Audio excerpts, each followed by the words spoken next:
24 जनवरी 2023 को एक New York based firm Hindenburg research अपने वेबसाइट पर अदानी ग्रुप के रिलेटेड एक रिसर्च रिपोर्ट पब्लिश करती है।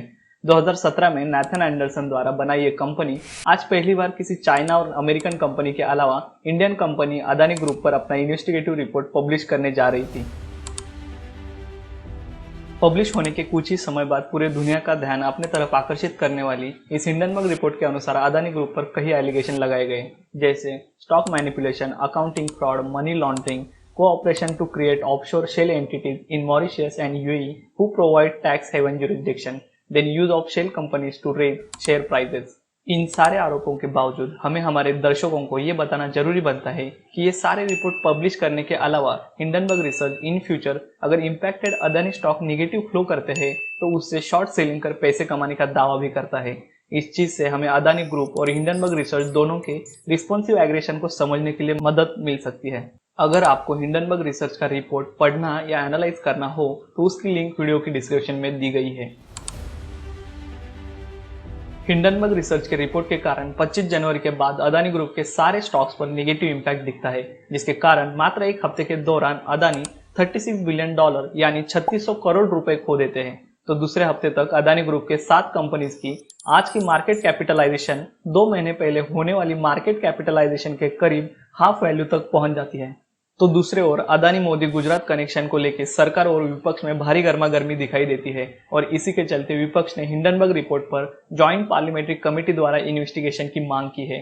इंडिया में चल रहे हिंडनबर्ग रिपोर्ट के हलचल के बाद 29 जनवरी को अदानी अपने 400 पेजेस का रिस्पॉन्स रिलीज करते हैं, जिसके द्वारा इस हिंडनबर्ग रिपोर्ट में लगाए गए आरोपों का खंडन किया जाता है।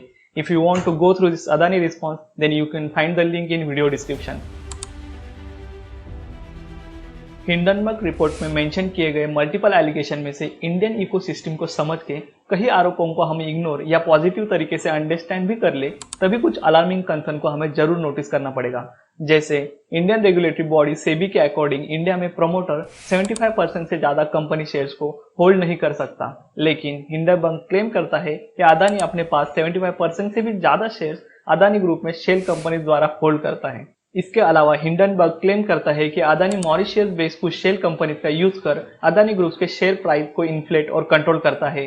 अगर इस बात में जरा सा भी दम है तो अदानी ग्रुप ने रखे हुए प्लेज शेयर्स यानी बैंक के पास लोन लेने के लिए रखे गए गिरवी शेयर्स की कीमत इन्फ्लेटेड वैल्यू यानी हवा का गुब्बारा हो सकता है। लेकिन हिंडनबर्ग अदानी ग्रुप पर लगाए गए इन एलिगेशन के अगेंस्ट अपने रिपोर्ट में कोई भी एविडेंस प्रेजेंट नहीं करता।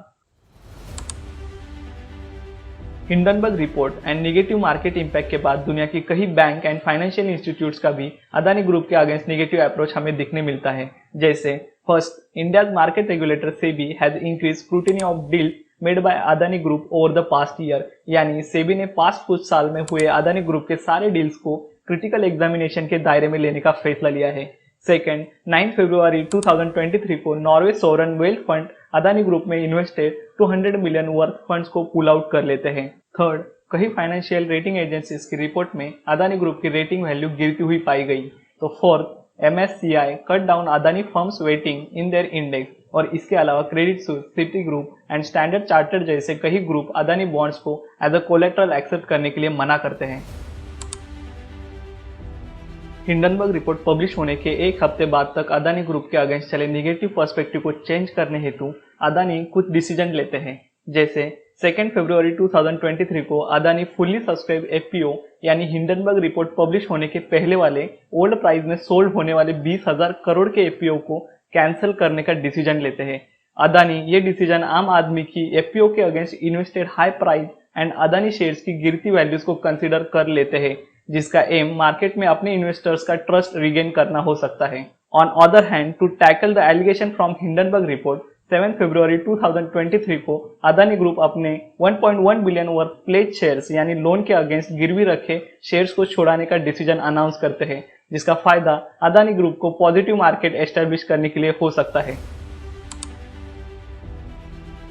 हिंडनबर्ग रिपोर्ट के अनुसार अदानी ग्रुप अपने लोन्स को रिपे करने की कैपेबिलिटीज नहीं रखता और इसके चलते इंडियन मार्केट में इसका बुरा असर दिख सकता है। लेकिन इंडिया के कई फाइनेंशियल एक्सपर्ट की सुने तो अदानी ग्रुप ने अपने कुछ कोलेट्रल के अगेंस्ट SBI से लगभग 27,000 करोड़ लोन लिया है, जो एसबीआई के कुल मार्केट वैल्यू के 1% से भी कम है। इसलिए अदानी स्टॉक के निगेटिव सिनेरियो में भी इंडियन मार्केट की क्रैश की संभावना ना के बराबर है। इसके अलावा अदानी ग्रुप की borrowing value from Indian bank and financial institute 32% से भी कम है और बाकी निवेश दुनिया की अलग अलग बैंक और फाइनेंशियल इंस्टीट्यूट द्वारा फैसिलेट है।